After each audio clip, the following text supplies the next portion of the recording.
Olá, eu sou João Padilha para o Conservadorismo Floripa, espero que estejam bem. Hoje nós falaremos sobre um tema muito importante. Trata-se do ativismo político no Poder Judiciário. Esse vídeo pretende expor de maneira bem resumida como funcionam as interferências político e ideológicas no Poder Judiciário brasileiro, sobretudo nas cortes superiores. Um dos casos mais emblemáticos e talvez precursores do presente tema aconteceu no ano de 2006, perante o Supremo Tribunal Federal, em que foi decidido que seria aplicado o princípio da individualização da pena para os crimes considerados como hediondos. Isso quer dizer, caberia ao juiz da Vara de Execuções Penais a análise sobre os benefícios como progressão de regime, as saidinhas de Natal ou de Dia das Mães, sendo analisado, portanto, caso a caso. Atualmente está em andamento no STF a discussão sobre a constitucionalidade e descriminalização do aborto até os 3 meses de gestação, fato que atualmente é considerado crime pelo Código Penal brasileiro. No mencionado julgamento, algumas das justificativas do ministro Luiz Roberto Barroso são, abre aspas, que haveria um impacto na criminalização dos pobres e que seria indevida a intromissão dos homens sobre a decisão do aborto, considerando que estes não engravidam, fecha aspas.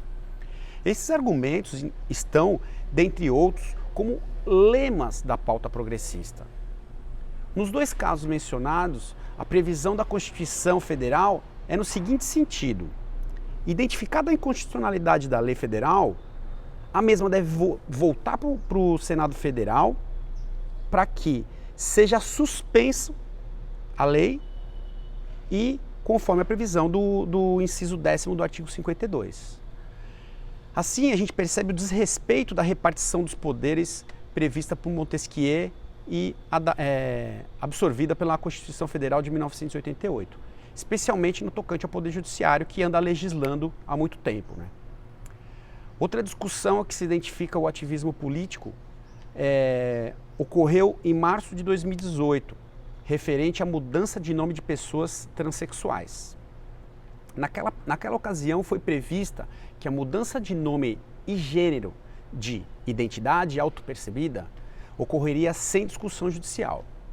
Contudo, nos casos em que o cidadão comum tem necessidade de alterar um nome ou patronímico, ele deve buscar o Poder Judiciário, diferentemente dos transexuais. Ele tem que enfrentar a burocracia existente, o tempo necessário para uma decisão judicial e ainda corre o risco de no final ter sido negado o seu pedido, o seu pleito, tá? na sentença.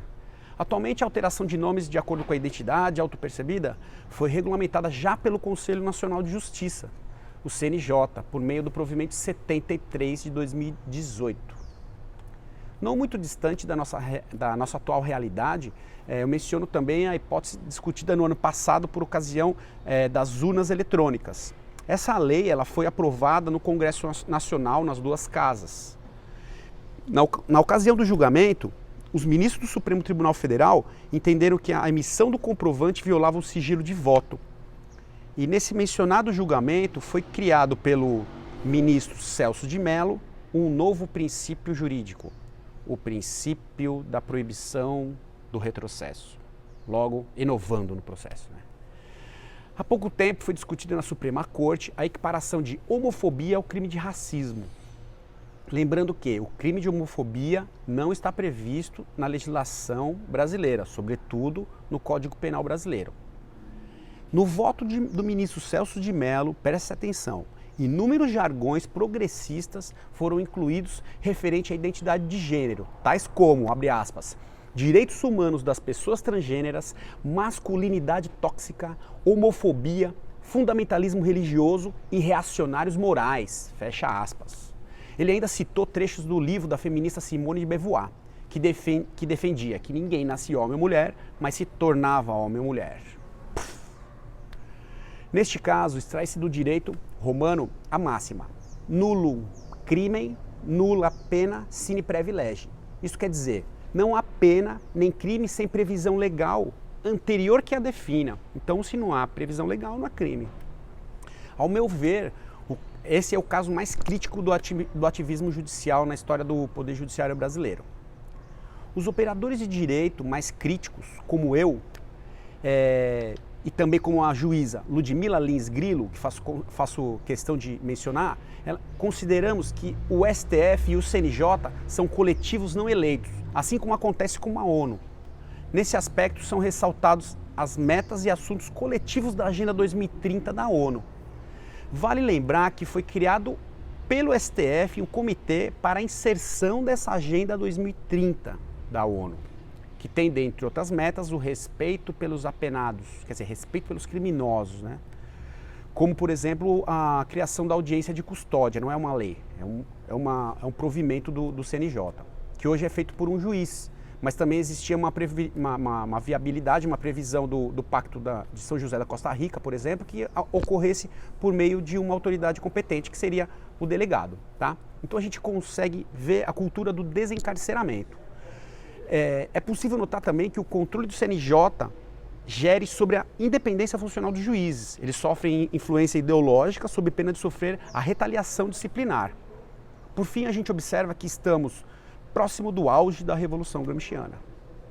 E para concluir, eu termino esse vídeo com uma frase célebre do jurista Rui Barbosa, que a pior ditadura é a do Poder Judiciário, pois dela não há a quem recorrer. Pois bem, a gente conseguiu identificar vários aspectos da pauta progressista no Poder Judiciário, sobretudo no Supremo Tribunal Federal.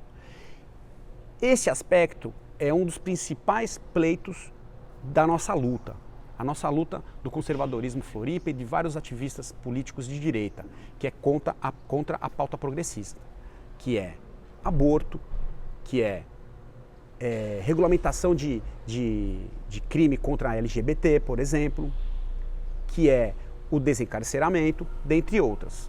Tá? Então, se você concorda com esse conteúdo, eu peço para vocês divulgarem esse conteúdo nos seus grupos de WhatsApp. Tá bom? Grande abraço, João Padilha para o Conservadorismo Floripa.